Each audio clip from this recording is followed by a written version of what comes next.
Kung inyong matatandaan, bumili nga tayo kanina ng betta fish. At nilagay natin siya sa maliit na lalagayan din sa itaas ng Oscar. Balak po natin sana pagandahin ang lalagyanan ng betta fish. Kaya ano pa hinihintay nyo? Tara na mga idol! Naubusan nga tayo ng aqua soil. Kaya kumuha tayo ng aqua soil doon sa main tank natin na aquarium. Dahan-dahan nga natin itong lilipat sa maliit na lagyan ng betta fish. Dahan-dahan nga natin itong gagawin para hindi madumihan yung tubig. May naisip na pala ako kung paano pagandahin yung lalagyanan ng betta fish natin.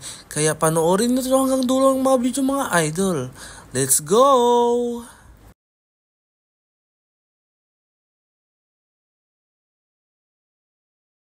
At may nakita pala ako dito na napakandang gurami.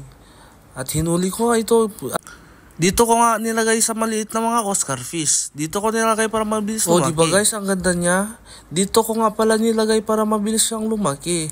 Sinama ko na pala siya sa mga maliliit na Oscar. At ngayon, tuloy nga yung paggagawa ng ating mga aquarium na betta fish. Dito, dinahan-dahan ko na nilagay yung maliliit na bato at mga malaking bato. Pinagpatong-patong ko ito para magandang tingnan. Dinahan-dahan ko nga pala hindi ma-stress mga isda natin. Panoorin nyo hanggang dulo mga idol. At ayan na, malapit na tayong matapos.